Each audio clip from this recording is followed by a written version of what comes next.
Vivimos en un mundo en constante cambio que usted merece entender, porque es imposible interpretar la realidad que vivimos sin conocer cada uno de sus colores. Porque muchos son los tonos de la actualidad. Presentamos Matices. Una producción de Noticias Monumental. Hola, ¿qué tal? Buenas tardes, bienvenidos a Matices, este programa de Radio Monumental, que es una producción del Departamento de Noticias, en el que analizamos los temas que son noticia en Costa Rica y en el mundo. Ustedes saben que por semana intentamos que uno de nuestros programas sea de materia internacional. Hoy será justamente este jueves nuestro programa internacional, pero con protagonistas costarricenses. Es un honor para mí realmente, sobre todo en el trabajo que han hecho durante las últimas semanas, presentarles a mis invitados de esta tarde. Doña Laura Chinchilla, a mi izquierda, expresidenta de la República. Doña Laura, ¿cómo le va? Bienvenida a Matices. Bien, un gusto acompañarles. Igualmente, doña Laura. Y a mi derecha, Miguel Ángel Rodríguez, expresidente de la República. Miguel Ángel, bienvenido, ¿cómo está? Gracias, Randall, gracias a usted, a su programa Matices y a toda su audiencia. De hecho, quiero contarles a nuestros oyentes y televidentes algo que les dije a ellos fuera de micrófono. Es que una oyente hoy en la mañana les mandó a los expresidentes una bolsa de chocolates en agradecimiento a lo que hicieron en Venezuela durante el fin de semana. Así es que ahí don Miguel y doña Laura tienen los chocolates. A mí me pareció... Gracias. Doña Hazel Rojas les dejó los chocolates hoy en Monumental y realmente me pareció un gesto divino. No bueno, contribuirá a la dieta, pero le agradecemos mucho por endulzarnos la tarde.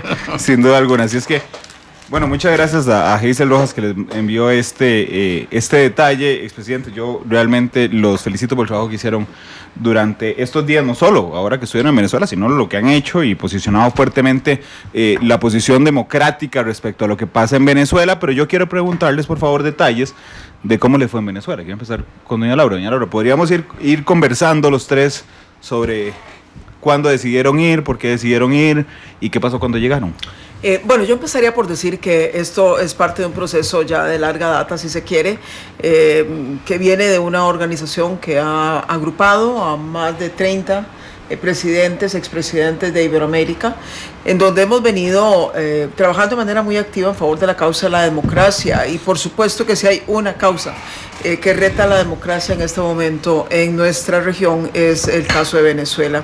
Así que desde hace más o menos fueron 18 meses, 2 años, con ocasión de la cumbre de las Américas en Panamá, se emitió el primer comunicado de IDEA que nos agrupa.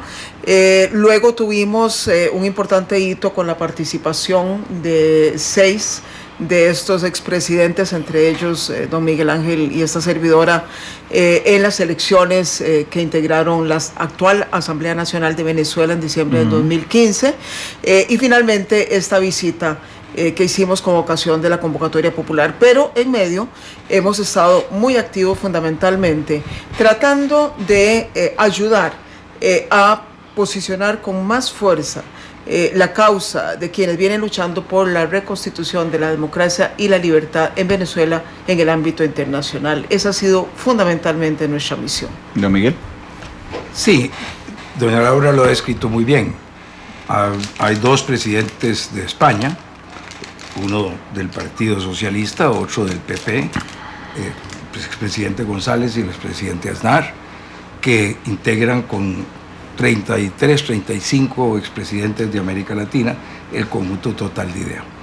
Y ciertamente la tarea ha sido muy importante en darle apoyo al secretario general Almagro cuando él tuvo la valentía de salir con el primer pronunciamiento, abriendo campo a señalar con todo lujo de detalles las razones por las cuales en Venezuela se estaba conculcando la democracia y era necesario echar a andar los instrumentos del derecho americano que existen para estas circunstancias. Desde antes de esa elección del presidente Almagro estuvimos en funciones, pero ciertamente la llegada del secretario general Almagro a esa posición nos facilitó el poder tener más eco para las tareas que estábamos haciendo, y él ha tenido un liderazgo muy importante. Después ha habido grupos nuestros que han participado en distintas partes del continente americano con relación a crear conciencia internacional de lo que ahí está pasando, porque hasta hace 2 años y medio era muy poco lo que se pensaba de lo que estaba pasando en Venezuela. Podía haber gente que le gustaba o que no le gustaba el gobierno, pero verlo como un acto de un gobierno antidemocrático no se veía. Yo me acuerdo cuando ya es secretario general de la OEA electo, me tocó unas elecciones que hubo en Venezuela y el secretario en funciones Gaviria estaba en Venezuela, yo estaba de viaje en ese momento en República Dominicana y nos hablamos muy rápidamente después del proceso de observación. Gaviria estaba en Venezuela y me dijo: Miguel Ángel, esto está absolutamente normal, son elecciones normales, es un proceso democrático. Esto fue en el año 2004. De manera que me acuerdo perfectamente bien que el proceso seguía, había habido problemas cuando la primera vez que se invocó la Carta Interamericana Democrática fue en favor del presidente Chávez. Había una reunión del Grupo de Río en Costa Rica. Costa Rica había recién sido admitida al Grupo de Río, antes de que se constituyera ya el órgano que siguió al Grupo de Río, y se hizo aquí bajo mi presidencia la reunión de presidentes, y en ese momento que estábamos reunidos se dio el golpe del 2002 contra el presidente Chávez. Y nosotros lideramos desde aquí y hablamos con Gaviria y hablamos con la OEA para que se aplicara la Carta Democrática Interamericana en favor del presidente Chávez y para que no se diera un golpe de Estado y no se rompiera el proceso de democracia en América Latina que tanto había costado. Sí. La gente se le olvida. Yo quisiera acabar con una pequeña remembranza. En los años 70, 80, en toda América Latina solo había 3 democracias: Venezuela, Colombia, Costa Rica, viéndolo en orden geográfico, de sur a norte. De manera que esto quiere decir que el cambio que hubo después es muy grande y no debemos permitir que se eche para atrás.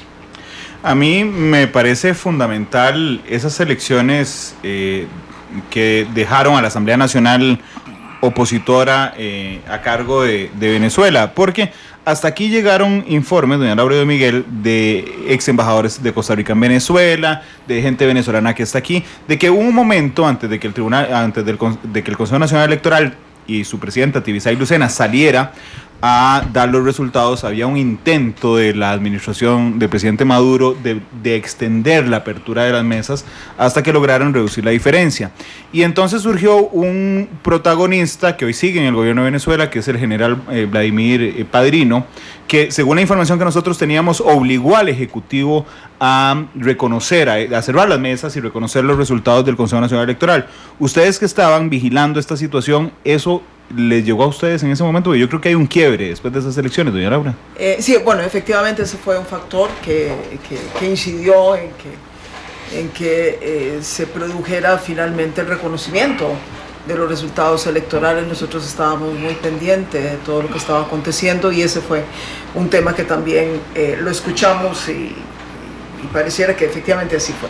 Ahora, quizás aquí lo importante, Alexander, es decir que nosotros que tuvimos la posibilidad de estar en diciembre de 2015 y que volvemos tan solo 18 meses después, el cambio es un cambio grande, importante, el que se ha operado en Venezuela en términos cualitativos y también en términos cuantitativos. ¿Qué es lo que quiero decir? Cuando nosotros fuimos, la gente ya mayoritariamente estaba votando por la oposición, es decir, ya decía: yo quiero aquí que por lo menos el terreno se nivele y si no, que el gobierno tenga una competencia fuerte desde el Parlamento para buscar una salida negociada de la crisis. Bueno, se abren los espacios de diálogo.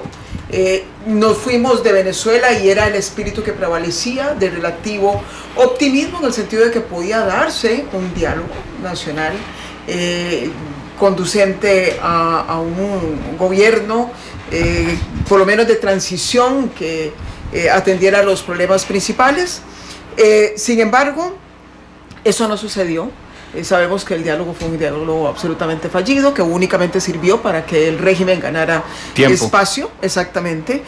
Y además, bueno, se han acumulado los problemas económicos, sociales, políticos, de represión, etc. En esta ocasión, nosotros lo que vemos son 2 o 3 cosas adicionales. Primero, cada vez el régimen se queda más solo. ya no solamente estamos hablando de que es la oposición de los partidos políticos frente al gobierno, no, aquí estamos hablando de todos los sectores prácticamente de la sociedad. En cuenta, escúchese bien, los sindicatos de los servicios del sector público, de Petróleos de Venezuela y de las compañías proveedoras de electricidad. Ellos son los que están al frente de organizar la gran huelga general, que es el próximo paso dentro de esta escalada de acciones que se van a adoptar. Lo segundo es que, si bien es cierto, los venezolanos siguen dándole un chance a la democracia, porque fueron el domingo, a pesar de todas estas circunstancias que están padeciendo, una vez más, a tratar de arreglar las cosas por la vía del voto. Ya están hartos, la actitud es de hartazgo, de manera que si no sucede algo a partir de esta jornada cívica, aquí va a escalar la violencia. Y el tercer elemento es que cada vez se desgrana más el régimen por dentro.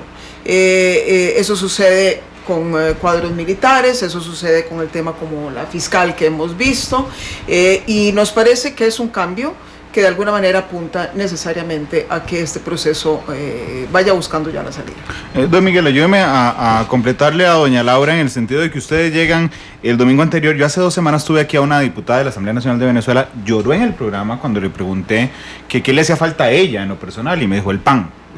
Porque ama el pan, y me dijo, tengo 2 años de no poder desayunar pan en Venezuela, y es una diputada de la Asamblea Nacional. Cuando ustedes llegan el sábado, llegamos el sábado. Llegan el sábado. ¿Qué panorama se encuentran el sábado? ¿Cómo encuentran Caracas el sábado, don Miguel Ángel? Mire, con toda sinceridad, nuestros recorridos por Caracas fueron limitados a los recorridos del proceso electoral, porque el sábado tuvimos una maratónica para reunirnos con distintos sectores de la vida de la sociedad civil. Y tuvimos muchas reuniones, no con políticos tuvimos una sola reunión, que fue la reunión con la directiva de la Asamblea Nacional, que fue quien nos invitó. Nosotros fuimos allá invitados por la Asamblea Nacional. Aquí se habla de que este es un proceso de la oposición, que nos invitó la oposición. No. Es la Asamblea Nacional, es como decir aquí la Asamblea Legislativa, es el poder legislativo. El primer poder. El primer poder, el único poder en una democracia que es representativo, porque representa a los distintos sectores de la sociedad. Pero además de reunirnos con ellos, nos reunimos con múltiples sectores de la sociedad. Algunas reuniones, Randall, realmente de que lo dejan uno con los ojos húmedos, por lo menos. Por ejemplo, con las familias de las víctimas. Más de 95 personas, en su gran mayoría muchachos, que han sido asesinados en estas manifestaciones. Ciertamente, puede haber 2 o 3 casos dentro de esos 95 de gente a los que eran más bien simpatizantes del gobierno, que han sido también asesinados. Igualmente deplorable, mal hecho, condenable el hecho. Pero han sido 2 o 3. Los otros han sido casos en los cuales han muerto por acciones o bien directamente de la Guardia Nacional y de la Policía Nacional de Venezuela. El ejército no ha estado participando, pero la Guardia Nacional y la Policía Nacional venezolana, las fuerzas del orden de las ciudades, han estado participando, o bien por los grupos de delincuentes armados por el gobierno, que son grupos paramilitares delincuenciales, a los que los han permitido que actúe y a los que les facilitan que vayan a actuar para matar. Los colectivos. Los colectivos. Yo ese nombre no me gusta, porque colectivo suena bonito. Es limpiarle, exactamente, limpiarle la función. Son paramilitares, son grupos de delincuentes, es una mafia criminal organizada, manejada, armada por el gobierno del presidente Maduro. Eso es algo que debemos tener muy claro, y que se van a constituir en parte muy complicada del orden y de la paz en Venezuela, en cualquier desarrollo que tenga esto hacia adelante, porque lo que han hecho es armar a los delincuentes. Venezuela hace unos años era en Sudamérica uno de los países más pacíficos. Usted lo comparaba, los datos de criminalidad de Venezuela, de cantidad de muertos por 100.000 habitantes en Venezuela, por ejemplo, con Colombia, y Venezuela era bajísimo comparado con Colombia. Hoy día está entre los 5 países con mayor porcentaje de asesinatos del mundo. Ese es el cambio que en esto se ha tenido.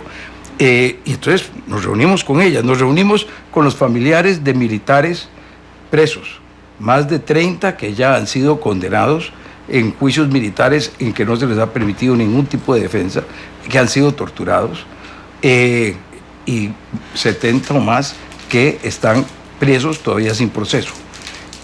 Nos reunimos con los grupos de los jóvenes de todas las federaciones universitarias de las mayores universidades de Venezuela, con jóvenes trabajadores, con jóvenes de grupos de organización política, con los empresarios, el grupo que estaba eligiendo en Maracaibo, creo que era el domingo o este lunes pasado, su nueva directiva, se reunió con nosotros el sábado.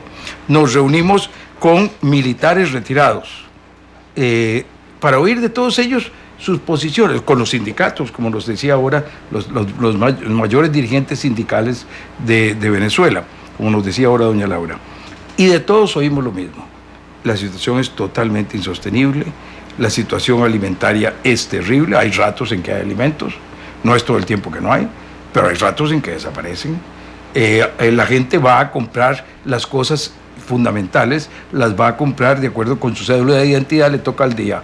Si usted termina, como los carros aquí para entrar a la ciudad, como las placas. si a usted le toca y termina en 1, le toca ir el lunes. Y entonces el lunes usted puede ir y con eso compra. Sí hay, porque si llega el lunes y le toca comprar pan el lunes y no hay pan, pues no compra pan. Las medicinas en los centros hospitalarios, la muerte de la cantidad de niños, la cantidad de kilos de peso promedio que ha perdido la población venezolana, es un hecho denunciado por las autoridades, no de la oposición, no, por los hospitales. El aumento en la mortalidad infantil. Es decir, estamos ante una situación de un país que está pasando un problema humanitario terrible y que a pesar de que desde el año pasado de todos los medios se ha querido que se abra un canal humanitario para que llegue ayuda, ellos dicen que no, porque dicen que esto no es un problema, que esto es una acción criminal de una guerra capitalista contra Venezuela para que no tengan alimentos y entonces no quieren abrir para que llegue la ayuda. Es realmente increíble, un país que no quiere abrir para que llegue ayuda cuando su población está pasando hambre. Es algo que realmente lo llena a uno de una enorme tristeza.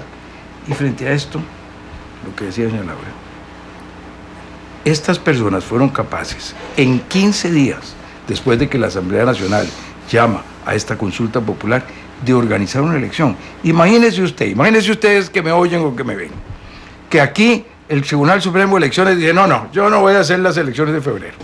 Ahí que vayan, y lo dice 15 días antes, que a mediados de enero dice, yo no voy a hacer las elecciones, no me gusta lo que está pasando y yo no hago las elecciones. Y que entonces los ciudadanos se organizan, es decir, no les prestó las escuelas, y la policía no les da seguridad en el orden, claro. Y el gobierno no les ayuda ni con el papel. Todo eso dice. Y además los medios de comunicación, ni Monumental, ni La Nación, ni Extra, ni Canal 6, pueden salir a hablar de que hay una consulta popular. Eso está prohibido. Mucho menos pautar. Nada de pautar, pero ni siquiera dan noticias de que hay una noticias. Consulta popular.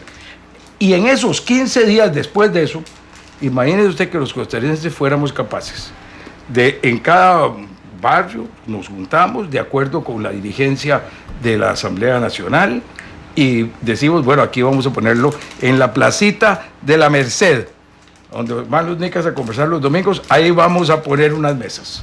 Y entonces los vecinos traen las mesas y ponen unos mantelitos y aquí se les genera, por la parte de los partidos políticos, se les generan unas urnas de cartón y unos muchachos llevan las computadoras y se les da la forma como enlazarse para un centro de cómputo y llevan eso ahí y la gente sale y todo el mundo va a votar y vota una cantidad similar a la que votó en un proceso organizado por el órgano electoral 18 meses antes en favor de que esto tiene que cambiar. Imagínense eso. Imagínense si seríamos capaces de hacerlo. Yo me pongo a pensar, nosotros en Costa Rica hemos hecho cosas tan increíbles como esa. Sí. Pero hace mucho rato. Sí. La noticia de la independencia llegó un 13 de octubre. 1821. Para el 1 de diciembre, un mes y 17 días después, habían hecho elecciones de 4º grado, que eran las elecciones de Cádiz.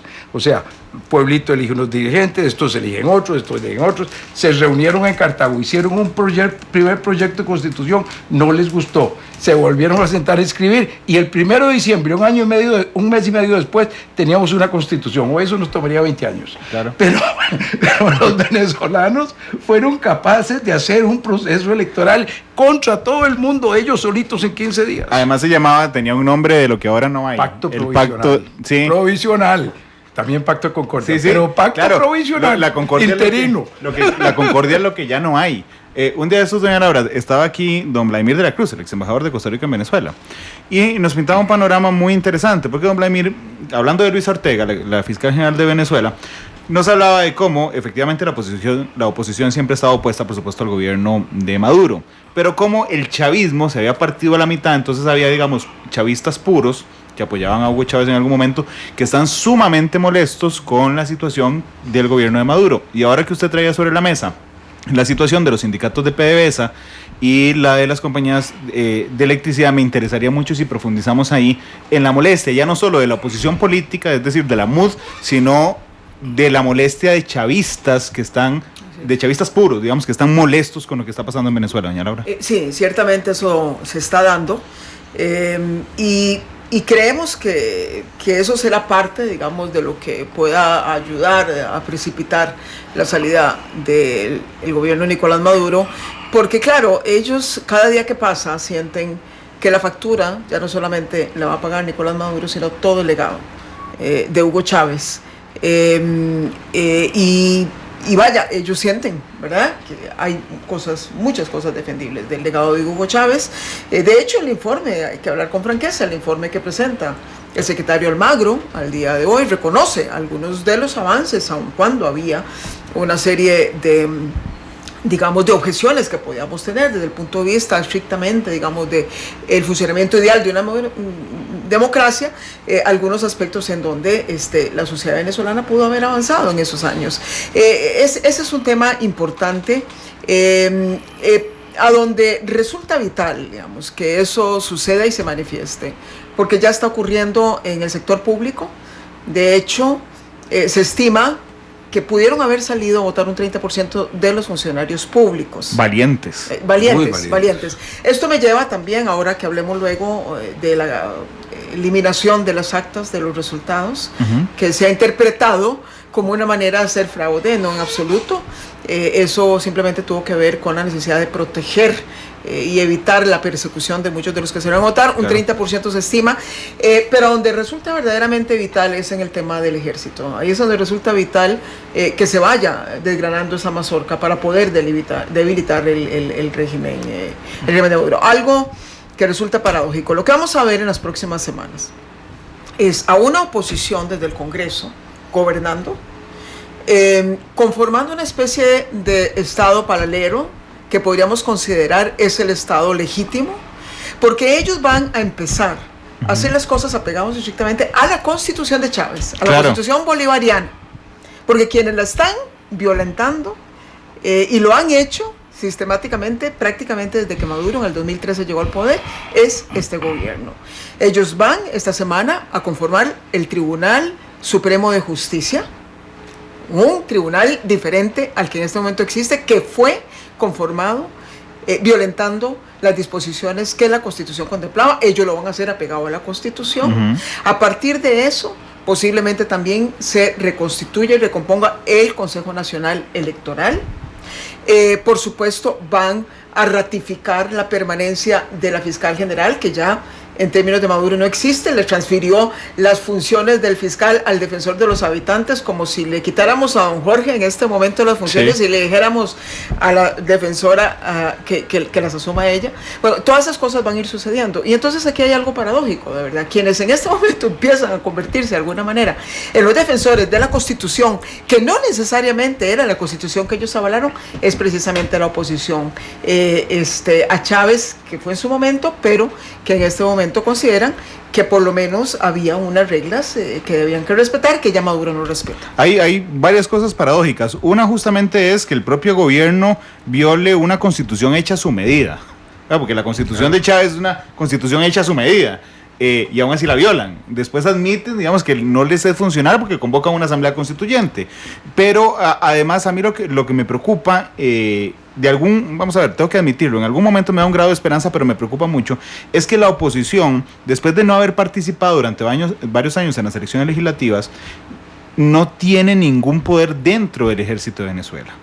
No tiene influencia en el ejército de Venezuela, pero el ala chavista pura, es decir, los que defienden ese legado de Chávez y que están molestos con la actitud del presidente Maduro, sí tienen influencia en el ejército de Venezuela. Hay parte del ejército muy fuerte nombrada justamente por Chávez. Esto podría ir deshaciendo esa mazorca cerrada que era hasta hace un par de años el ejército venezolano, doña Laura. El ejército venezolano está padeciendo de 2 o 3 cosas importantes, algunas de estas precisamente conversadas en el encuentro que tuvimos con generales retirados. Una es que efectivamente se confirma eso, es decir, hubo una pérdida, digamos, de relacionamiento de tipo institucional, pero también, digamos, informal, entre los partidos de oposición y el ejército.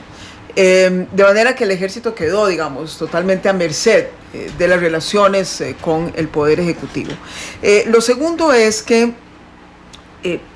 un poco buscando formas de debilitar la posibilidad de un liderazgo fuerte en el ejército, y cercenar cualquier posibilidad de decisiones verticales, el régimen empieza a promover más y más generales.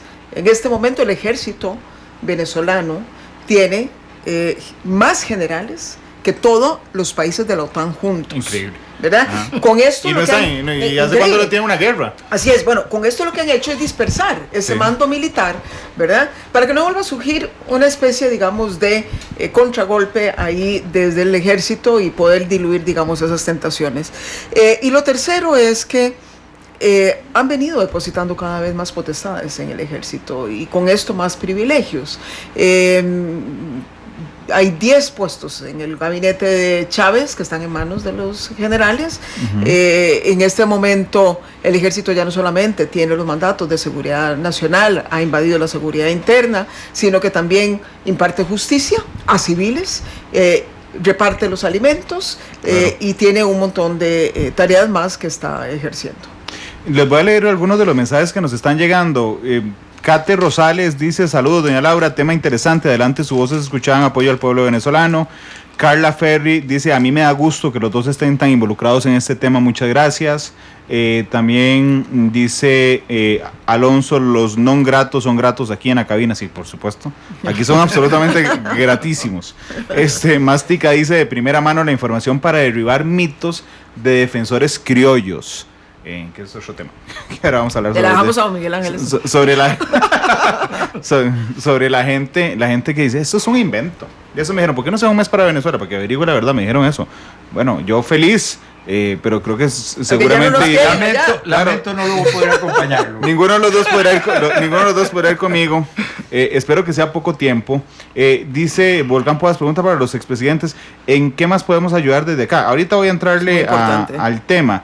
Y bueno, todos se sienten muy orgullosos de lo que están haciendo ustedes. Don Miguel, decía yo que el ejército de Venezuela curiosamente está activísimo y no sé cuántos años tienen de no tener una guerra. En este instante, y es muy doloroso esto, tienen una guerra contra su propio pueblo. Y aunque ha mantenido la obediencia, excepto con la participación política del domingo, los soldados venezolanos, por Dios, los soldados venezolanos tienen hermanos, mamás, hijos, sobrinos que no son parte del ejército y que viven a escasez la tiranía del régimen de Maduro, Miguel Ángel. Bueno, para nosotros los costarricenses estas cosas son muy difíciles de entender porque tenemos la suerte de que tenemos muchos años de no tener ejército. Bueno, gracias a Dios se eliminó constitucionalmente en el 49, pero en realidad nosotros venimos sin ejército o con un ejército que viene de capa ida y disminuyendo desde los años 80, 90 del siglo XIX. Después de la Guerra Nacional, en que tuvimos un ejército poderoso, muy fuerte, que puso y quitó presidentes, tuvimos el mismo ejército, porque fueron generales los que vinieron después y empezaron a quitarle el poder al ejército, el general Huerta en adelante. Y hemos tenido entonces una tradición muy poco militar en Costa Rica, gracias a Dios. Entonces no entendemos esto. Pero el ejército es una estructura piramidal, jerárquica, de gran orden. Y está hecho para una guerra. En una guerra, si los soldados son libres para democráticamente decir lo que van a hacer, y nunca atacarían ni nunca se defenderían, todos se irían para la casa, porque los van a matar, están en peligro de su vida. Entonces el ejército es una institución que para cometer una cosa tan terrible como matar, está organizado para la obediencia. Entonces, si los mandos superiores están todos, no todos, pero una buena parte, muy manejados, y además de eso tienen unos sistemas internos de inteligencia que tienen cada vez más fuertes, montados con la ayuda de toda la experiencia cubana para montar esos mandos, con gente de los cubanos metidos en el ejército hoy día, que tienen parte muy importante del control de cómo se maneja adentro, pues ahí hay un control muy grande sobre lo que los rasos pueden hacer. Los rasos, los sargentos, los cabos, los que no están en la oficialidad, la están pasando muy mal, igual que todos los demás. Los generales y los tenientes coroneles y los almirantes pueden estarla pasando bastante bien, porque para eso hay bastante, pero dentro de eso hay mucha gente decente. Por otra parte, y esto me duele mucho, pero una de las cosas más terribles de esto es uno ve los comunicados de la DEA y ve lo que está ocurriendo y se da cuenta de que ha habido un involucrarse de algunos sectores del ejército en el narcotráfico y que el crecimiento del área de cultivo de las drogas en Colombia y su salida ha sido en mucho a través de Venezuela, por unos carteles que entonces hacen que haya gente del ejército que está involucrada en crímenes internacionales, lo que los hace ser todavía más sólidos y unidos en defenderse por las consecuencias que para ellos pueda tener esto. Entonces, estas son cosas que hay que entender para poder entender por qué se mantiene esto, a pesar de que ya hace muchos meses yo leí a algunos politólogos europeos y norteamericanos que decían cómo es posible que se sostenga todavía el régimen con todo lo que está viviendo la gente. Porque las dictaduras se caen porque se rompen adentro, siempre. La mayoría parte, salvo cuando es una guerra internacional, se rompen adentro y por eso caen las dictaduras. Entonces, ¿por qué ha aguantado esta? Bueno, porque ha contado con muchos recursos. El petróleo es mucha plata. Por más que lo hayan despilfarrado, sigue siendo mucha plata. No lo usan para comprar alimentos, no lo usan para comprar medicinas. Les queda mucha plata para seguir comprando a unos cuantos dirigentes y unas cuantas personas. Y países. Y países que los ayudan. Entonces, ciertamente todo eso les da un poder de resistencia. Pero lo que doña Laura y yo vimos el domingo pasado, en la manifestación de un pueblo que se puede organizar, que además de que se puede organizar, sale a manifestar sus deseos votando, que además de hacerlo lo hacen con entusiasmo, que además de hacerlo con entusiasmo lo hacen sin miedo frente a una situación en la cual saben que están corriendo riesgos hasta de vida. Una muerta. Al cardenal con quien nos habíamos reunido el sábado en la tarde lo tuvieron recluido varias horas en una iglesia, donde mataron a una persona ahí mismo. Entonces, ciertamente había miedo. Y a pesar de todo eso sale, se manifiesta y dice queremos vivir en democracia y queremos resolver esto no con botas, no con armas, lo queremos resolver con la participación ciudadana y con los votos. Pues esto es extraordinario y esto merece el apoyo de todos. No va a ser fácil. Hay gente que a mí me para en la calle y me dice, pero don Ángel, ¿por qué esto no se resuelve mañana? ¿Por qué no cambiamos ya? No hay tal solución. Esto va a requerir más paciencia, más fortaleza, más virtud, más capacidad de entrega y de aguantar sacrificadamente las cosas de los venezolanos y de la gente que democráticamente queramos apoyarlos, mucho más de la que se ha tenido hasta ahora para lograr el triunfo. Todos deseamos una salida electoral en Venezuela, sin embargo una salida electoral per se no garantiza, digamos, escuchar la voz del pueblo, doña Laura, porque digamos que mañana Maduro le hable un pajarito y se convenza de que tiene que convocar elecciones nacionales adelantadas. Entonces convoca elecciones nacionales. Los candidatos opositores, uno inhabilitado administrativamente, que es Enrique Capriles, el otro anulado en lo penal, que es Leopoldo López, el Consejo Nacional Electoral absolutamente tomado por el Poder Ejecutivo. Digamos, necesitamos algo más integral porque el solo hecho de adelantar elecciones no garantiza respetar la voluntad popular, doña Laura. Ya en este momento no bastaría, por lo menos con ese elemento, por supuesto que es uno de los principales que están puestos sobre la mesa, y fue uno sobre los que se consultó el domingo pasado. Se consultó en contra de la constituyente, se consultó por el papel del ejército apegado a la Constitución y la defensa de las garantías y libertades del pueblo, y se consultó por retomar, digamos, los procesos electorales que se han venido paralizando. Pero por supuesto que no va a bastar en este momento con que Maduro diga convocamos una elección. La oposición, pero ya insisto, no solamente la oposición, es que esto es mucho más fuerte que la mera representación de los partidos políticos. A mí me dejó boquiabierto cuando me contó lo de PDVSA. Bueno, que lo tengan claro. Voy a hacer un paréntesis a propósito de eso. Es que, ¿cómo seguimos analizando mucho la situación de Venezuela a partir de los parámetros de un país como Costa Rica? Y entonces, claro, chocamos inmediatamente. ¿Qué fue lo que le pasó de alguna manera a los demócratas de Venezuela? Hasta que entendieron que lo que estaba era como una dictadura y la lógica es diferente. Pero dentro, digamos, de la... Y esto lo digo porque nos han criticado por salir en fotografías con los muchachos con las máscaras, y como yo les digo, es que las máscaras las andan las mujeres y los muchachos en sus mochilas o sus carteras para poder protestar por los gases. Los periodistas cubren con cascos de guerra, nada más que dice aquí prensa, ¿no? Sí. Pero, por ejemplo, a propósito del tema de los ejércitos, es un paréntesis que me parece muy elocuente de lo que está pasando allá. El régimen ha venido utilizando demagógicamente el tema del incremento de salarios. Se estima una inflación de 700%, el Fondo Monetario ha calculado que en 2 años puede llegar a 2.000 si las circunstancias siguen como están. Y ellos nos decían, es que cada vez que decretan un aumento salarial, nosotros temblamos. No queremos más aumentos salariales. Entonces, claro, uno desde una lógica de una economía que funciona más o menos bien, ¿verdad? Bastante bien. Preguntamos, ¿por qué? Dice, porque inmediatamente va detrás toda la especulación de precios. Esto claro, no nos lleva a nada, la cosa va peor.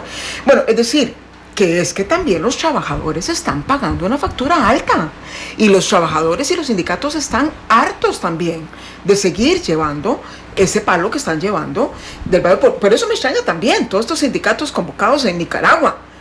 Son sindicatos que evidentemente no están sufriendo lo que la clase trabajadora está sufriendo en Venezuela. Pero volviendo al tema ya no basta con simplemente decretar, digamos, el retomar el calendario electoral. Ya aquí la oposición va a exigir una recomposición del Consejo Nacional Electoral. No podrían haber garantías de competitividad si no cambian los integrantes del Consejo Nacional Electoral. Y por supuesto la total habilitación de todos los presos políticos que puedan concursar. Y el cambio al Tribunal de Justicia. Eso va a ser el viernes. Eso pasa esta semana. Bueno, no, sí, eso claro, vamos a ver.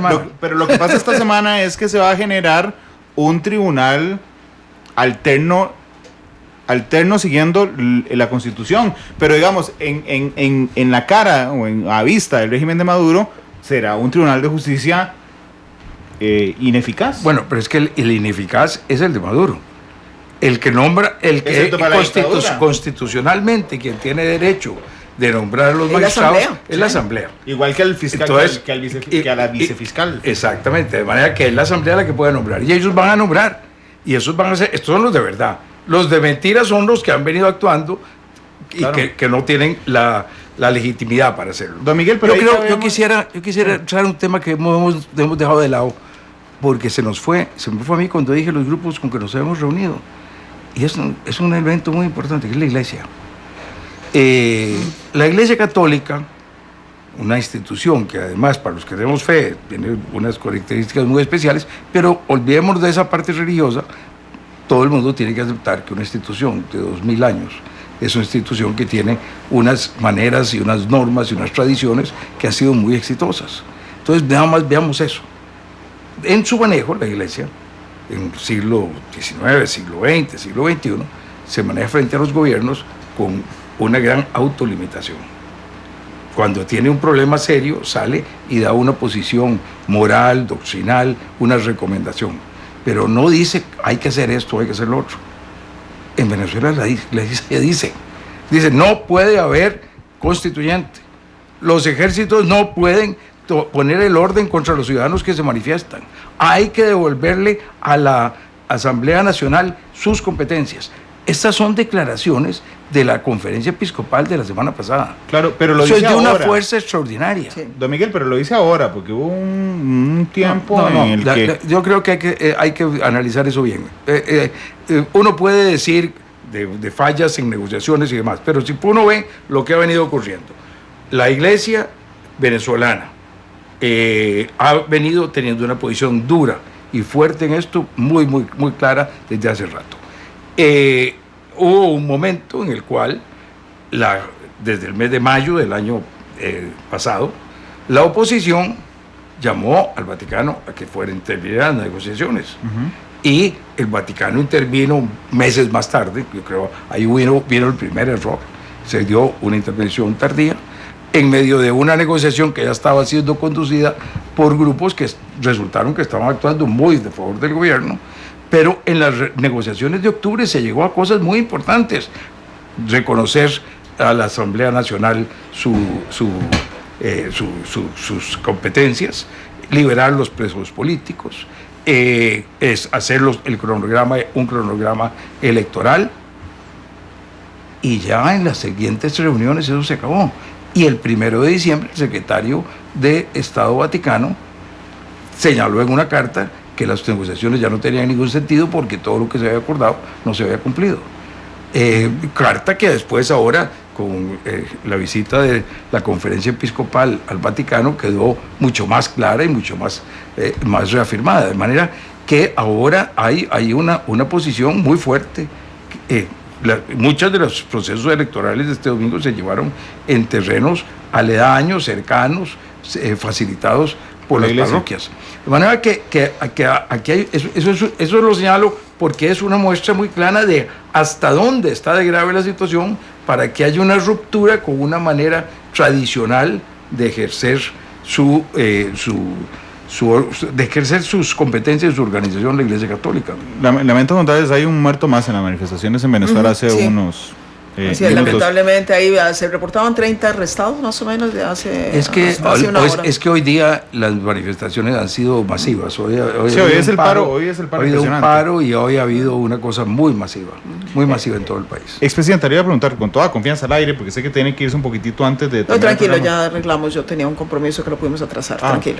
Feliz. Entonces voy a mandar una pausa comercial. Yo estaba aguantando la pausa comercial para aprovechar lo más que pudiera juntos.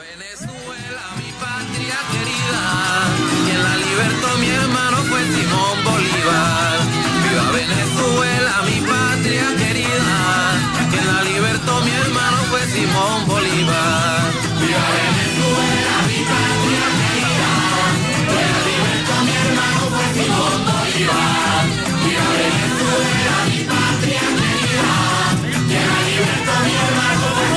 Bolívar. Gracias a la providencia demos los venezolanos que nos dio ese ser humano para nuestra independencia. Gracias a la providencia demos los venezolanos que nos dio ese ser humano para nuestra independencia.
2 de la tarde con 58 minutos. Gracias por estar con nosotros en Matices. ¿Por qué suena esta canción? Porque doña Laura preguntó en Twitter a los venezolanos que nos están escuchando qué canción querían escuchar. Una de las que enviaron fue esta que se llama Viva Venezuela, un solo pueblo. Así es, de Enia Barbosa fue la que nos la pidió. Así es que Enia, muchas gracias porque nos las compartió también en la respuesta, etiquetó a Monumental. Así es que esta es la canción que suena de fondo. Expresidentes, hay una pregunta, doña Laura, voy a empezar con usted, que nos estaban enviando hace un instante una persona que en Twitter se llama Cabreado CC, pero bueno, tiene opiniones muy interesantes y dice: me interesa saber si los señores expresidentes, si creen que el acuerdo de gobernabilidad de la Mesa de Unidad Democrática, el de ayer, el que han hablado ustedes, es viable. O sea, es viable, me refiero a, ¿va a servir? Bueno, vaya, yo creo que lo primero acá que debemos celebrar es las señales de verdadera unidad que se están recibiendo desde la mesa de los partidos de oposición. Parte, digamos, y hay que hablarlo con franqueza, las preocupaciones que han venido gravitando desde hace algún tiempo, es si la unidad está verdaderamente unida a su interior. Y esto pasa por sobre todo por el hecho de que empiecen a acordar algunas acciones mínimas en donde todos concuerden hacia adelante. Y yo creo que eso hay que celebrarlo. Me parece que esa unidad se ha fortalecido después de lo que aconteció el domingo, y creo que vamos a ver en los próximos días una acción muy concertada de parte de ellos, de manera que me parece que hay que celebrar eso, y este es un proceso que va en etapas. Yo creo que ya ponerse a especular de lo que pueda hacer un gobierno de la unidad democrática es avanzar mucho más allá de lo que en este momento conviene hacer a partir de la información que tenemos. Bueno, ahí puedes subirle también, Marvin, a esa canción que está sonando, son los Villos Caracas Boys, que también nos están pidiendo en Twitter. Se pusieron a pedirnos un montón de canciones. Yo intentaré complacerlos, aunque sea con un pedacito de lo que sea, porque dice Eberto: cualquier canción de los Villos Caracas Boys, claro. Buenos recuerdos de mi niñez en Caracas. Claro, nos están pidiendo una de Simón Díaz, que ahorita los vamos a complacer también con Simón Díaz. Alma Llanera o Caballo Viejo. Ajá, y otra que se llama Tonada de Luna Llena, también de Simón Díaz. Expresidente Rodríguez, ¿usted cree que sea viable en los términos de lograr que se haga eficaz el acuerdo planteado por la MUD? El acuerdo de ayer es un acuerdo que a mí me gustó mucho, es general, que es lo que se puede hacer en este momento, es inclusivo, es un acuerdo que no toma posiciones socialdemócratas, ni socialcristianas, ni liberales, ni socialistas. Es un acuerdo que da una gran apertura, señala los grandes temas que va a encontrar Venezuela. La transición va a ser muy difícil. Cuando usted tiene un país, imaginémonos costarricenses, ya casi no quedan de los ticos de mi edad, quedamos ya pocos. Sí, ya somos un grupito pequeño en la población, los que tenemos 77 años en adelante. Y este grupo pequeño en la población que tenemos esta edad, somos los que recordamos muy bien y vivimos la crisis de los 80, que pasó hace 37 años. Y es una crisis terrible. Pues hoy, en esa crisis, nosotros llegamos a tener un tipo de cambio oficial de 8.60 por un tiempo, otro paralelo de 20 y otro en la calle de 40. Y era terrible, porque las cosas que se pueden pasar cuando hay una moneda vale distintas cosas según para qué se use. Imagínese usted todos los trucos y todas las barbaridades que pueden ocurrir con eso. Bueno, eso era en aquel tiempo, 8.60, 20, 40. Venezuela hoy es 10, un dólar vale 10 para la gente que el gobierno le quiere dar dólares a 10. 2.300, o sea, 230 veces más para las importaciones de ciertos bienes, y 8.000 en la calle.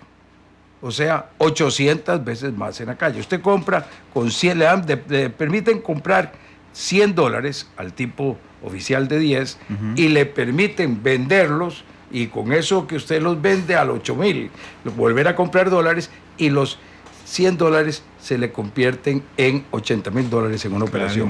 Claro, gana de 100 a 80.000. Bueno, eso significa que las distorsiones que hay, lo que está ocurriendo adentro, es terrible.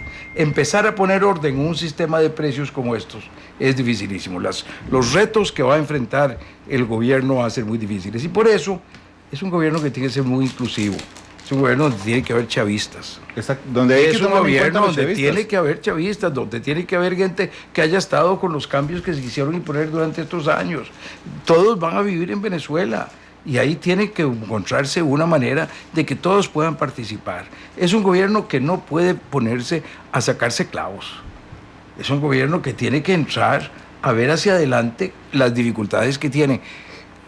La producción de petróleo en Venezuela se ha disminuido en más de una tercera parte. O sea, lo que se producía en el 2002 de barriles de petróleo al día, hoy es una tercera parte menos, con el triple de los empleados en PDVSA de los que había entonces. O sea, nada funciona. Es un estado, realmente un estado fallido lo que se está viviendo, que funciona a base de que todavía tiene tanta riqueza que sigue recibiendo mucha plata. La gente dice, es que se les cayó el precio del petróleo. Sí, ahora está en 40, cuando entró a Chávez estaba a 8. Es 5 veces más caro hoy que cuando entró Chávez. Y se han endeudado terriblemente durante este tiempo. Bueno, va a haber que buscarles acuerdos internacionales para facilitarles los pagos, algunas de esas deudas van a tener que no ser pagadas y encontrarse maneras de condonarlas, porque si no, ese pueblo no va a poder salir. Van a necesitar mucha ayuda internacional, mucha cooperación interna, y esto requiere mucha sabiduría de la gente. Y yo creo que el dolor y el sufrimiento y lo que han vivido va a ayudar en esa sabiduría. Y usted señalaba hace un rato, Randall, de que si hace una elección, pues que los candidatos más populares pueden estar presos. Yo creo que eso ahora no se trata de individualidades. Yo tengo mucho cariño a muchos de los líderes venezolanos, pero si nos ponemos a pensar en que es un líder lo que es importante, estamos perdidos. No hay un líder que pueda resolver esto. Esto es un pueblo como lo resolvieron el domingo pasado. Es mucha gente junta, trabajando en conjunto, teniendo una unidad. Claro, siempre se necesita liderazgo, se necesita gente que vaya para adelante, pero no se va a depender de eso.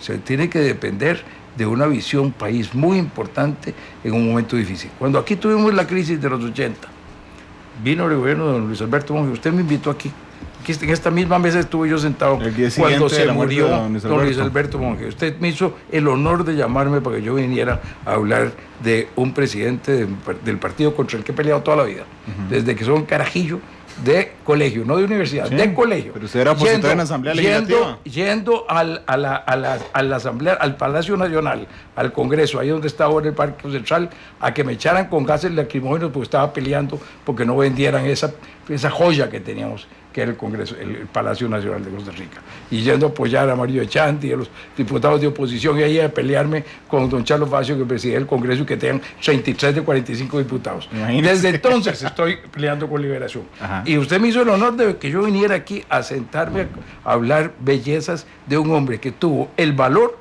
don Luis Alberto, de cambiar el paradigma de su partido ante la crisis terrible que estaba viviendo el país, y de llamar a la oposición para que hiciéramos juntos los cambios que había que hacer. Y Costa Rica salió de esa crisis, claro, con mucha ayuda de afuera, pero esa ayuda mucho se obtuvo porque todos estábamos unidos trabajando para adelante. Y eso es lo que va a necesitar Venezuela en una magnitud mucho mayor que la nuestra. Déjenme oír 30 segundos Caballo Viejo de Simón Díaz, que es otra de las que me están pidiendo en Twitter. Me están pidiendo un montón de canciones buenísimas. Así, Marvin, un pedacito.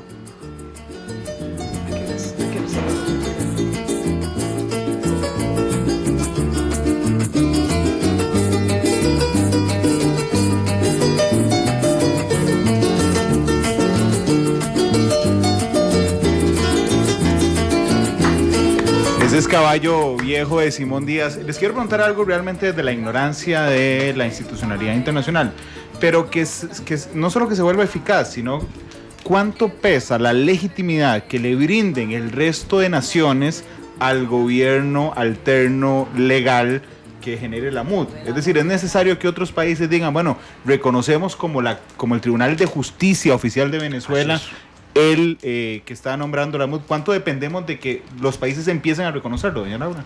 Es muy importante. Si bien es cierto, la acción internacional no podrá nunca sustituir la acción de los propios nacionales en una coyuntura como la que vive Venezuela, es decir, no son los extranjeros los que van a demandarle un gobierno respecto a los derechos humanos o democracia, tienen que ser ellos, pero eso está aconteciendo en Venezuela. El acompañamiento de la comunidad internacional es vital en varios sentidos. En primer término, porque hay una sensación de soledad que va alcanzando a los funcionarios de gobierno, y eso hace que en consecuencia muchos empiecen también a dejar el barco, ¿verdad? Yo estoy convencida que lo único que es capaz de mover al régimen de Maduro a dar un paso atrás, a hacer algo diferente a lo que ha venido haciendo, en el sentido de mandar alguna señal que garantice que esto va a terminar, es el miedo.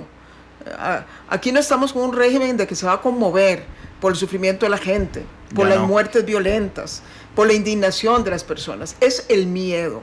Y ese miedo pasa por sentirse cada vez más solos, arrinconados contra las cuerdas. En eso la comunidad internacional puede hacer mucho. Y en segundo término, porque yo sí creo que llegado el momento, se tendrán que pactar algunas cosas básicas, aunque así sea para que salgan de ahí, ¿no? Claro. Y ahí entonces la acción de la comunidad internacional, como ya más o menos se está intentando, la visita del presidente Santos a Cuba, de alguna manera ha permitido también algunas conversaciones y se viene hablando de varias cosas. La comunidad internacional tendrá que entrar, no solamente, como decía don Miguel Ángel, con algunos paquetes de ayuda, tendrá que entrar recogiendo a alguna gente para darle asilo temporal, aunque sea, en fin, serán muchas cosas. Y ya esta voz cada vez, digamos, más clara y más unívoca en contra del régimen es importante. Una de las cosas es dónde se irá Maduro. Eso es uno de los a Costa Rica pendientes. Por lo menos le vamos a gritar a los ticos que no va. No, de fijo. Costa Rica, Podremos devolverlo con la misma moneda y declararlo non grato. Pero bueno, uno de los temas pendientes no es solo dónde se van en general el gobierno, dónde se va Maduro, donde seguramente irá a La Habana. Quiero saber si esos temas, yo sé que es un tema complicado y sé que hay muchos periodistas internacionales escuchando. Hay incluso países europeos que ya han ofrecido que lo podrían a recibirlos. Sí. A recibirlos. Sí. Sí, aquí hay una parte y un componente complicado que también lo tocó Miguel Ángel, y es que hay elementos delictivos en todo este proceso. Aquí no solamente es el tema que ya de por sí es complicado, violación de derechos humanos, Claro. cosas de ese tipo, sino también hay problemas propiamente criminales. Está el cartel de los soles. Y de hecho Así yo quería, porque doña Laura ya casi se Ahora tiene sí que ir, me toca se ir. atrasó media hora. Muchas gracias por acompañarnos. Me quedo los últimos 10 minutos con don Miguel Ángel. El tema No la vamos a comer, doña Laura. Los sigo oyendo, los voy a seguir escuchando. De no fijo, crean. de fijo. No tengo ningún problema, le agradezco mucho. Doña Laura, en el tema, vamos a ver, Cuba vivió, después de la Revolución Cubana, grandes problemas con Estados Unidos que los acusaba de ser cómplices del narcotráfico. El régimen de Fidel Castro después de Raúl Castro pudo lavarse, digamos, en los últimos años de esas sospechas. Pero con Diosdado Cabello, según la DEA, dirigiendo el cartel de los soles, yo tuve la esperanza de que en algún momento Cuba se intentara separar de estos personajes, Maduro, Diosdado Cabello, para no recrudecer, para no verse vinculado con narcotráfico, porque una cosa es lo ideológico y lo político, pero lo otro es criminal. De alguna forma, ¿lee usted que Cuba podría estarse intentando no meterse, tomando en consideración que ahora sí hay elementos criminales de narcotráfico en la narrativa que se maneja sobre Venezuela? Yo creo que Cuba se sigue metiendo, es clarísimo, todo lo contrario. Yo no la veo tomando distancia. Ahora que pueda finalmente colaborar en el entendido de que el desgaste que viene es peor para ellos también, es otra cosa, pero sigue colaborando. Es claro que está presente dentro de los mandos militares, es claro que está presente en áreas estratégicas de la administración, y es claro también que sigue abogando en favor del régimen de Maduro. Don Miguel, ¿a usted qué le parece, antes de despedir a doña Laura en un minutito, lo de la presencia cubana aún en Venezuela, que es fortísima? Es muy fuerte dentro del ejército, es muy fuerte dentro de los mecanismos de inteligencia principalmente. Es muy fuerte en el apoyo a los dirigentes venezolanos del gobierno y del ejército para conocer de las lealtades, deslealtades, lo que está pasando alrededor de ellos. En eso sigue siendo muy fuerte. Es muy fuerte en ciertos aparatos de órganos que se han hecho como populares en ciertas zonas del país donde sigue habiendo una presencia importante cubana.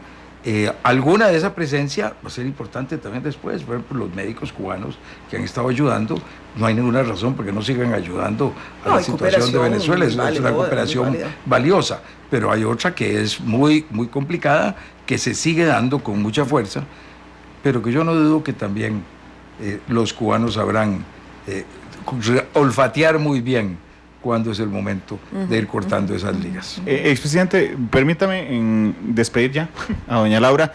Quiero decírselo a los dos aquí, pero es que realmente yo me siento muy honrado porque solo en una democracia madura como esta hay dos expresidentes de partidos políticos diferentes sentados en una mesa en torno a un tema que tiene que ver con humanidad, con solidaridad y sobre todo con principios democráticos.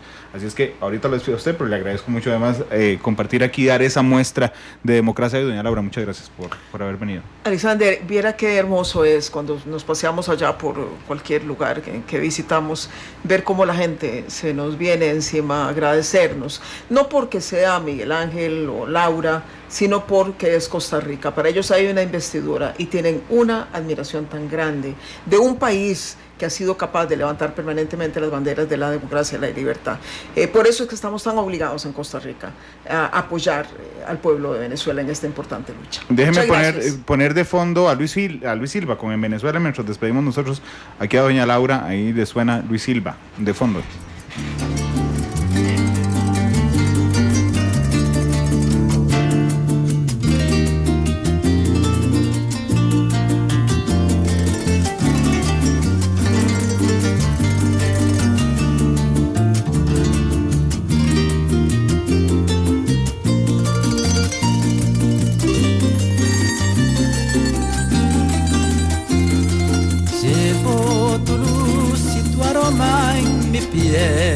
Y el 4 en el corazón. Llevo en mi sangre la espuma del mar y tu horizonte en mis ojos. No envidio el vuelo ni el nido al turpial. Soy como el viento en la mies. Siento el Caribe como a una mujer. 3 de la tarde con 15 minutos. Despedimos ya a doña Laura, 3:16, que nos debe ir escuchando ya en el carro, entonces poniendo cuidado. Vamos a ver, don Miguel, ¿qué hay chance para estar esperanzado en una salida civilista de la crisis en Venezuela? Yo sigo esperanzado. No esperanzado en que eso se dé mañana. Le pido a Dios todos los días que ojalá de verdad Maduro pare la constituyente, porque la realización de esa constituyente va a ser muy difícil todas las demás cosas. Una constituyente, para que lo entiendan los costarricenses, significaría un mecanismo para darle la aprobación a un régimen de partido único. Los empresarios nos decían el sábado, eso termina con la propiedad, la gente ya va a dejar de tener propiedad de sus casas. En Venezuela no ha sido como aquí, que los programas de vivienda le dan título de propiedad a las personas, les dan casas sin título de propiedad. El gobierno sigue siendo el dueño de las casas. Claro. De manera que una consolidación de una propiedad estatal muy, muy fuerte, pues se lleva al control que tiene un régimen como lo tuvo la Unión Soviética, o como lo tiene Cuba, o como lo tiene China, sobre los ciudadanos, en que pueden ser más eficientes o menos eficientes en la economía, según sean más de mercado o menos de mercado, pero en lo que sí son es que tienen control sobre la vida y las posiciones políticas, la libertad y la dignidad de las personas. De manera que la gente en Venezuela le tiene mucho favor, con mucha razón, a esa constituyente. Yo espero que pueda pararse. Espero, ojalá el Vaticano intervenga de una manera más fuerte ahora en estos 15 días de nuevo, con algún gesto fuerte nuevo que le haga ver al gobierno venezolano que es un costo muy grande el que tiene que seguir con esto. Ojalá los más países de América Latina sigan en esto, ojalá logremos vencer a los países que por intereses económicos de distintos tipos se han plegado, aunque en la última votación ya en Cancún fueron 5 a favor nada más de Venezuela, y 20 tratando de aplicarle las medidas. Pero ojalá esas cosas se den, pero si no se dan, la lucha sigue. Y si no se dan, la lucha sigue, y como yo le he dicho a mis amigos venezolanos, allá y aquí, al final el pueblo va a ganar, porque siempre gana. El problema es con cuánto sufrimiento más, con cuánto dolor más, con cuánta sangre más, con cuánta más gente en prisión. Eso es terrible. Y realmente yo creo que lo que necesitamos, lo que requerimos, es una mayor presión internacional para hacerle ver a estos señores pues que es mucho mejor encontrar una solución pacífica, buscar cómo ellos salvan el número uno, que tengan su manera de irse a algunos lugares, que no se busque la aplicación de una justicia vindictiva, sino que se dé campo a que haya un proceso de pacificación y de cambio hacia la democracia. Yo sí lo creo que se va a dar, lo que no sé es cuándo, ni cuánto sufrimiento más va a demandar. Don Miguel, voy a preguntárselo de una forma creativa. Si Nicolás Maduro le pidiera plata a usted y le dice, le pago con el aguinaldo, ¿usted se la presta? No creo que le llegue el aguinaldo. ¿No cree que le llegue el aguinaldo? Bueno, pero tendría plata para pagarme. No lo dudo. Lo poco que yo le puedo prestar me lo podría pagar esté donde esté. Sí, De eso no dudo. Al país que vaya saldrá con un montón de plata. Pero bueno, por supuesto que la intención es preguntarle si llega a diciembre. Sí, yo sé, pero usted no me podía quitar ese chiste. No, jamás. No, buenísimo. Son las 3 con 19 minutos. Tenemos un montón de mensajes. Gracias, Randall. Dicen, mastica por ese matices. De verdad que qué privilegio oír a los dos expresidentes. Francisco López dice, los sí gratos. Además, se admira a don Miguel Ángel, dice Mastica, así como lo oye, yo no tengo 70, recuerdo perfectamente la situación de los 80. Gracias a toda la gente que nos está haciendo el reporte de sintonía. Si hay venezolanos escuchándonos, yo realmente les agradezco enormemente su participación. México ha asumido una posición muy interesante en los últimos meses, porque se había mantenido alejado, ¿verdad? Es que es muy difícil, es un gobierno del PRI en México rompiendo una tradición que el PRI ha mantenido desde la época de principios del siglo XX, desde antes del PRI, de los partidos que le dan origen al PRI, que el principio más importante para ellos, por razones muy obvias, es el de no intervención. Si uno tiene un vecino de ese tamaño a la par, con ese poderío, y que se ha llevado la mitad de tu territorio, pues evidentemente el principio de no intervención se vuelve el más importante. Y México había sido muy celoso de esto, y en este caso ha dado un paso muy importante adelante, como lo dio en el año 2001, cuando el gobierno mexicano estuvo de acuerdo en aprobar la Carta Democrática Interamericana. Para aplicársela a favor de Chávez. Para aplicársela a favor de Chávez o de quien fuera, para defender la democracia. Es que es muy importante que entendamos, a mí me hace mucha gracia, porque un señor que me llamó ayer de una estación de radio, y yo le contesté, pues yo soy muy abierto, no ando con muchas cosas, usted me conoce. Sí, así es. Y entonces me encontré con que el señor lo que quería era debatir conmigo, no era preguntarme, sino debatir. Lo que quería debatir era que cómo era posible que nosotros estuviéramos estimulando un cambio de un gobierno legítimamente electo. Y entonces yo le dije, bueno, es que usted está partiendo de una cosa falsa. El que un gobierno sea electo democráticamente no quiere decir que sea siempre democrático.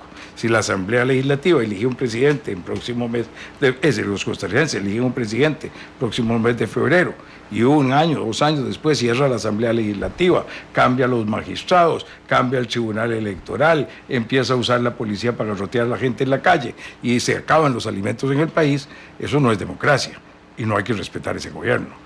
Sí, es absurdo pensar que es una cosa puramente tan formal como eso. Yo siempre me acuerdo del presidente Chávez debatiendo que la democracia formal no servía porque tenía que ser participativa y era la gente la que tenía que opinar, y ahora los que lo defienden son los que tienen la tesis puramente formal. Pero entonces es muy importante que la gente entienda que se dio la Carta Democrática con una actitud muy importante de Costa Rica. Fue después de lo de Fujimori, después de que Fujimori cierra la Asamblea, llega al tercer periodo electoral. Después de que estamos en todos esos problemas, es cuando se da la Carta Democrática Interamericana. Canadá, Perú, Costa Rica fuimos de los que más trabajamos en ello. Pocos meses antes habíamos aprobado en Ciudad Quebec la cláusula democrática en las cumbres americanas para la participación solo de gobiernos democráticos. Pero aquí se dijo, esto es para defender que si aunque un gobierno sea electo e inicialmente, legítimamente, no pueda después actuar contra la democracia. Y eso es de lo que se trata ahora, y por eso Costa Rica requiere tener una actitud muy importante, y por una segunda razón, de puro interés nacional. Nosotros no tenemos ejército, nosotros somos muy chiquiticos, nosotros no tenemos poderío económico. ¿Con qué nos defendemos nosotros? Con el derecho internacional. Así es. Entonces, para nosotros es muy importante utilizar las armas del derecho internacional en defensa de aquellos otros pueblos donde se vulneran los derechos humanos, y la democracia en América es un derecho humano de los americanos. Eso lo hemos determinado los países de este continente a través de las últimas décadas. Bueno, y es que esto está lleno de paradojas. O sea, si había un presidente latinoamericano fiebre de llevar las cosas a las urnas, El presidente Chávez. El presidente todo Chávez, lo llevaba a las urnas. por supuesto. Y cuando perdió una votación la aceptó. Sí, bueno, sí, con el cambio de la Constitución. Con el cambio de la Constitución Sí. que quería hacer, la perdió y la aceptó. Don Miguel, no sé si me lo puede decir porque no quiero echar a perder, digamos, negociaciones que se sigan a nivel internacional. Pero usted hace un rato me dijo, hay países europeos que se han ofrecido a aceptar a Maduro. Creo que si le pregunto los nombres se echaría a perder las negociaciones, así que no se lo voy a preguntar. Pero lo que le quiero preguntar es si estos ofrecimientos son recientes. Es decir, si tenemos 15 días en que hay países europeos que se están ofreciendo, o esto fue a inicios de año, no sé. No, son recientes. Son recientes. Son recientes. ¿Eso le da a usted una luz de esperanza? ¿Hay alguien que hable con el gobierno Maduro? A mí me da mucha luz de esperanza el domingo pasado en Venezuela. Sí. Sí, yo creo que ninguna cosa me da más esperanza. Más que esa. Eso es lo más fuerte. Pero- es que eso es casi increíble pensar que se puede hacer.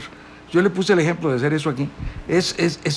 Yo me lo pongo. ¿Podríamos los ticos organizar eso? Y viera que me cuesta mucho. Yo Sí, a creo mí que también, tendríamos que sobre todo. haber sufrido un periodo tan largo de penurias como ha subido los venezolanos. Sobre todo porque aquí los medios para poderlo dicen, salga a llevar. votar, salga a votar, por favor, Sí, salga. claro. Es casi Sí. un ruego. Sí. Lo que hacemos en general para pedirle a la gente que salga a votar. Hay canales de comunicación. Vamos a ver, en toda negociación debería de haber alguien que hable con la contraparte. Claro. No, igual no le va a pedir el nombre o el estatus de quién habla, pero hay alguien que hable con el gobierno Maduro. Hay gente que habla con el gobierno Maduro y hay gente de distintos partidos políticos que hablan con el gobierno Maduro.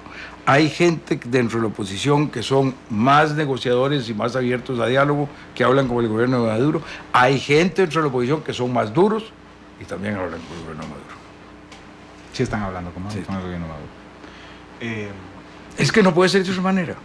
No, es que, o sea, no habría salida si No hay se hace salida. Sí, si no es mandar al pueblo venezolano al matadero. así. Y las conversaciones avanzan, ¿siente usted? No, todavía eso no lo sé. No me atrevería a decirlo.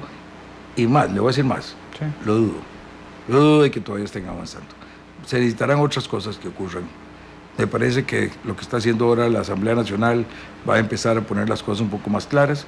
La reacción internacional a eso. Yo, por ejemplo, aspiro a que la Corte de Costa Rica, si se da la elección legítima de magistrados por parte de la Asamblea Nacional y hay un evento en que hay una participación internacional en que va a venir la delegación venezolana, acepten a la legítima nombrada por la Asamblea Nacional y Claro. no a la otra.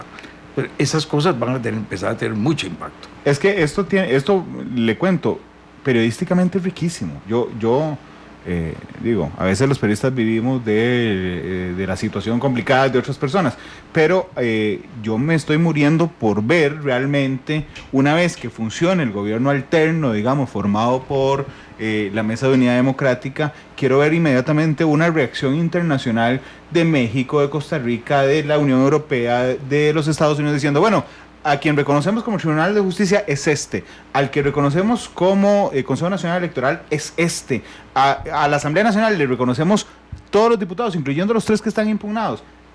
Esas cosas, digamos, realmente estoy muriendo por verlas. Pero yo soy optimista, si ya se dio. Sí, eso de que en los 2 días siguientes ¿Sí? a las elecciones, a la consulta popular, una mayoría de gobiernos de América Latina y gobiernos como España, como Alemania, como la Unión Europea, hayan salido a darle su aprobación y a pedirle al presidente Maduro que no siga adelante con la constituyente por el resultado que se tuvo en la consulta popular, eso están diciendo que ya lo van a hacer, ya lo están haciendo. Don Miguel, muchas gracias por venir. Realmente es un honor para mí hoy tenerlos a los dos aquí. Realmente Creo que es difícil explicarlo, pero yo me imagino contándole a algún colega de algún otro país de América Latina, como en Costa Rica es relativamente sencillo, lo voy a decir muy transparentemente, llamar a 2 expresidentes, decirles, pueden venir juntos a hablar sobre Venezuela, y aquí están, a las 2 de la tarde, citados, listos. Don Miguel, así es que muchas gracias. Bueno, Randall, no todo el mundo tiene su convocatoria. Bueno, no, muchas gracias. Hay que reconocerlo. Le agradezco mucho, pero además sí es cierto que en Costa Rica tenemos un país muy especial.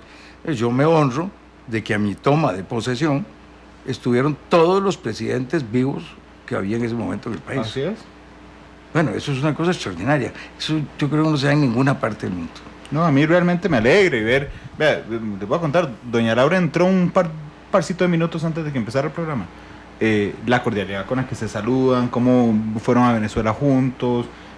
Realmente, yo creo que aquí lo vemos tan normalón, pero cuando uno conoce realidades de otros países se da cuenta de lo que tenemos aquí, como ir a votar, por Dios.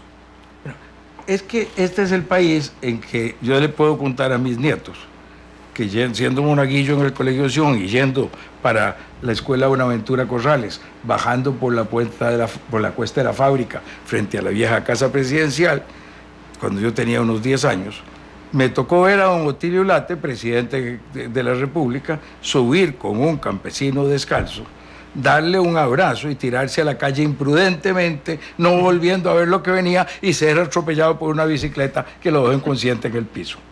Bueno, eso es Costa Rica. Sí, ¿sabe por qué era tan imprudente don Otilio? Porque era periodista. Don Miguel, muchas gracias. 3:30, los expresidentes se pusieron de acuerdo a solicitud de don Miguel de despedir el programa con Alma Llanera. Alma Llanera va a despedir el programa de hoy. Yo los invito hoy a escucharnos a las 7 de la noche, la tercera emisión de Noticia Monumental. Mañana a las 2 de la tarde es Matices, dedicado al tema de pensiones. Particularmente hablaremos mañana de la importancia de mantenerse vigente académicamente, es decir, de lograr uno a lo largo de su vida ser lo suficientemente sólido académicamente con el fin de resguardar los últimos 20 años de trabajo, que en medio, un día se lo invito a hablar de eso, porque en medio de la crisis de pensiones, la última modificación que nos salva mucho de la crisis de la Ley de Protección al Trabajador, aprobada en su gobierno, presidente Rodríguez. Así es que, muchas gracias. Por la concertación nacional, por la unión del país. ¿Por la unión del país? Sigamos trabajando siempre con la unión de los costarricenses. Son las 3:31, Alma Llanera, Simón Díaz en Monumental. Feliz tarde.